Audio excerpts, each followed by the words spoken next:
The waters of the Persian Gulf are some of the most important in the world. A massive amount of the world's oil travels through a narrow choke point here, called the Strait of Hormuz. For decades, the United States has seen it as its duty to protect these shipping lanes. This ensures that oil can flow freely to the global market, which keeps economies running smoothly everywhere. The presence of the powerful U.S. Navy acts as a security guard in this crowded and often tense neighborhood. This role is central to America's foreign policy in the Middle East, a commitment that has lasted through many presidents and changing political winds. But, there is a constant source of tension in these waters. That tension comes from Iran. Iran is a major regional power with a long and complicated history with the United States. It sees the large American military presence right on its doorstep as a direct threat to its security and its influence. From Tehran's perspective, the U.S. warships are not protectors, but occupiers, there to contain Iran and dictate the region's future. This fundamental disagreement over the role of the U.S. Navy creates a persistent risk of conflict. Every interaction between an Iranian boat and a U.S. ship carries with it the potential for a miscalculation. This brings us to a critical question that keeps military planners and political leaders up at night. What if Iran were to actually attack a U.S. ship? It is a real and present danger that has come close to happening before. The reasons for such an attack could be many, from a desperate political move to a simple mistake that spirals out of control. Understanding this possibility is essential to grasping the fragile security situation in the Middle East today. It forces us to look at the capabilities, motivations, and potential consequences for both sides. The worry is not just about a single ship. It is about the chain reaction that would follow.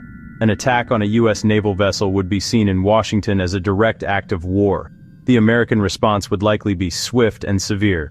This could trigger a much wider conflict, dragging in other countries in the region and causing chaos in the global economy. The price of oil would skyrocket, and the stability of the entire Middle East would hang in the balance. That is why the question of Iran and U.S. ships is so important. It is a scenario where a small spark could ignite a massive fire. To understand how Iran might act at sea, you must first understand its navy. Iran does not have just one navy, it has two. This duality is central to how Iran projects power. The first is the regular Iranian Navy, the Islamic Republic of Iran Navy, or IRIN, a conventional force, operates larger ships, frigates, submarines, patrols deeper waters, Gulf of Oman, Indian Ocean. Its role, project power and protect distant sea lanes. The second is the Islamic Revolutionary Guard Corps Navy, or IRGCN, a very different force, not meant for open ocean fleet battles, specializes in asymmetric warfare, uses a massive fleet of small, fast, highly maneuverable attack boats. These boats often carry machine guns, rockets, anti-ship missiles. Strategy: swarm tactics. Overwhelm a larger, more powerful enemy ship, with dozens of simultaneous attacks from all directions, in the confined waters of the Persian Gulf. The conventional Navy fields submarines, some Russian-made, that can lay mines or fire torpedoes.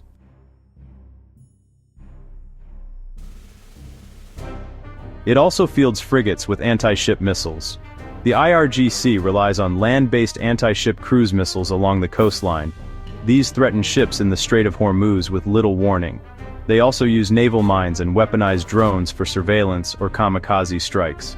Result: flexibility. Regular Navy, Yash, conventional face. IRGC, Yash, aggressive ideological pressure. IRGC boats have had the most frequent tense encounters with the U.S. Navy. They harass larger warships, testing rules of engagement, creating high-tension moments. The aim: make U.S. presence costly and stressful, and remind the world Iran can cause significant trouble in its own region if it chooses to. The Persian Gulf has been the stage for a long drama of confrontation between the United States and Iran. These are not new tensions. They have roots going back decades. One of the most significant periods was the tanker war in the 1980s, part of the larger Iran-Iraq war. Both sides attacked oil tankers to cripple each other's economies. The U.S. Navy began escorting Kuwaiti tankers, leading to direct clashes. In 1988, the U.S. frigate USS Samuel B. Roberts struck an Iranian mine, nearly sinking the ship and injuring several sailors. In response, the United States launched Operation Praying Mantis, the largest American naval surface battle since World War II. U.S. forces attacked and destroyed 2 Iranian oil platforms used as military staging posts. They sank or severely damaged several Iranian naval vessels, including a frigate. The operation showed America's overwhelming naval superiority. However, the conflict had a tragic postscript. Later that year, the USS Vincennes mistakenly shot down an Iranian civilian airliner. All 290 people on board were killed, which remains a deep wound in Iran. More recently, tensions have been dominated by the IRGC Navy. Throughout the 2010s, IRGC fast boats harassed U.S. warships in the Strait of Hormuz. They would speed directly towards American ships, swerving away at the last second. Dangerous games of chicken, jassits, designed to test U.S. reactions and Project Defiance. In January 2016, Iran captured 10 U.S. sailors after their 2 small riverine command boats strayed into Iranian waters. They were held about 15 hours before release, creating a diplomatic crisis. After 2018, when the U.S. withdrew from the Iran nuclear deal, tensions escalated. Given the immense power of the U.S. military, why would Iran even consider attacking one of its ships? The reasons are complex and rooted in Iran's view of its own survival and its place in the world. First and foremost, such an act could be a move of desperation. Imagine a scenario where Iran feels it is being backed into a corner. This could be due to crippling economic sanctions and widespread suffering and unrest at home. Or it could be in response to what it perceives as an act of aggression from the US or its allies, like Israel. In such a situation, a dramatic, high-risk action might be seen by hardliners in Tehran as the only way to change the dynamic. Another key reason is deterrence. Iran knows it cannot win a conventional war against the United States. Its strategy is therefore not to defeat the US military, but to make any conflict so costly and painful that Washington would rather avoid it. Attacking a US ship, even in a limited way, would send a powerful message. It would say that Iran is willing and able to inflict casualties and disrupt the global economy. It is a way of demonstrating a credible threat. By showing it can close the Strait of Hormuz or damage a sophisticated warship, Iran hopes to deter the US from launching a military strike against its nuclear facilities or other strategic assets. Domestic politics within Iran also play a crucial role. The Iranian government is not a single entity, it is made up of competing factions. The hardline elements, particularly within the IRGC, often use confrontation with the United States to bolster their own power and credibility. An attack could be used to rally the Iranian people around the flag, distracting from internal problems like a bad economy or political repression. It reinforces the narrative that Iran is a proud nation standing up to a foreign bully. For these factions, a conflict with the US is not necessarily something to be avoided, but something that can be used to their political advantage. Finally, there is the element of miscalculation. Not every conflict starts with a grand plan. A local commander in the IRGC might misinterpret an action by a US ship. A technical malfunction on either side could be seen as a hostile act. In the tense and crowded waters of the Persian Gulf, where ships are often just a few hundred yards apart, the room for error is incredibly small. A collision, an accidental discharge of a weapon, or a misunderstanding of intent could quickly escalate.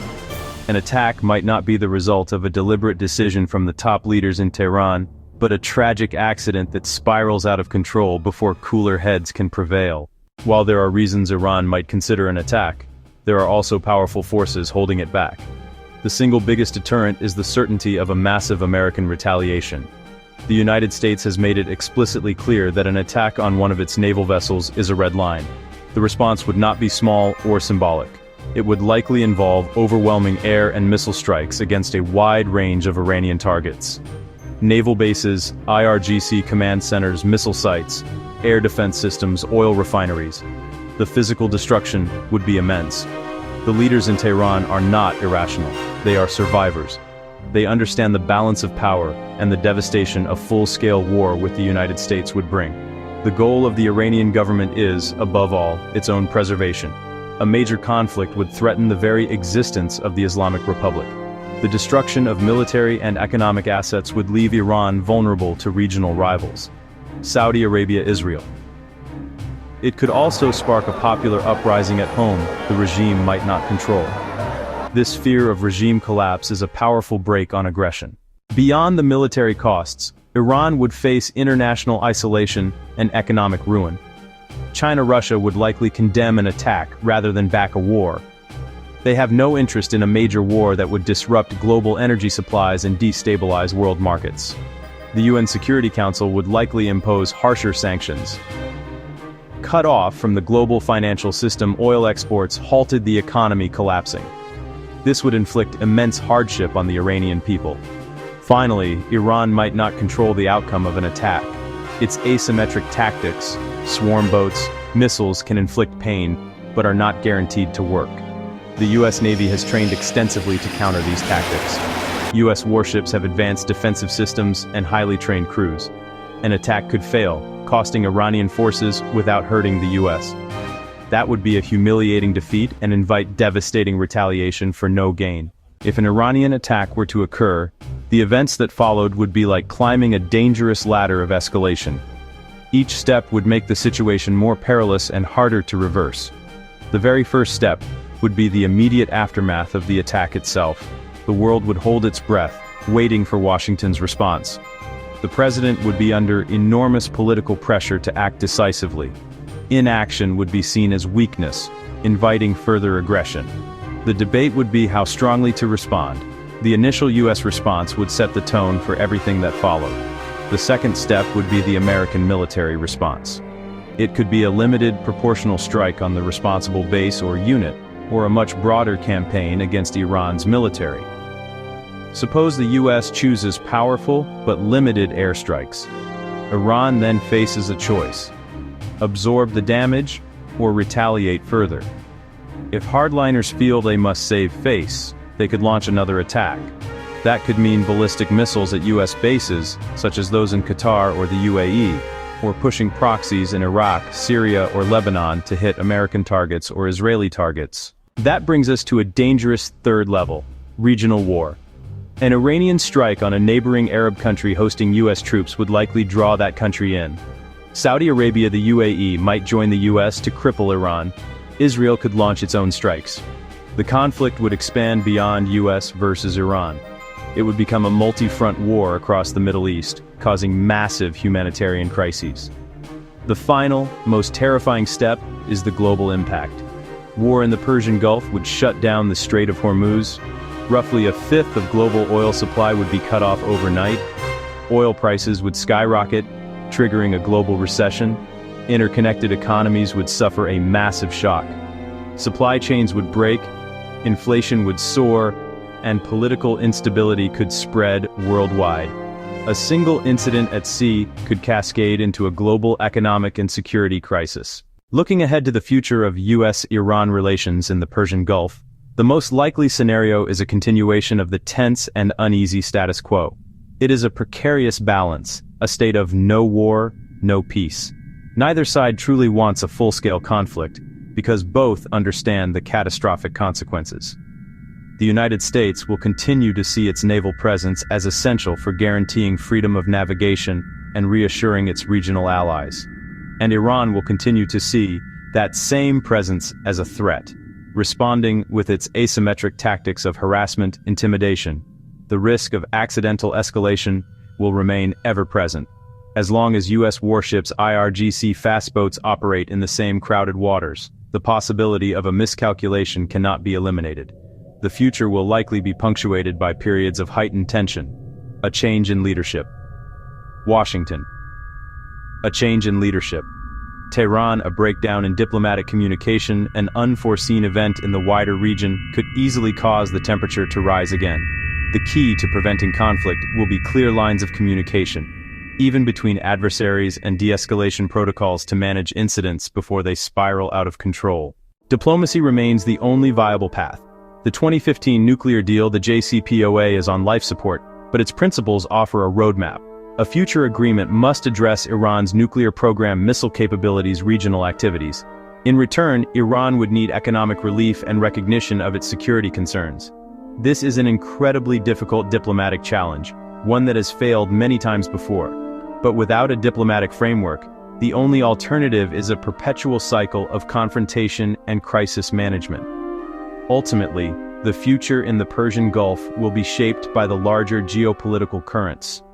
US focus to Asia-China's influence in the Middle East, internal politics in Iran, will all play a part.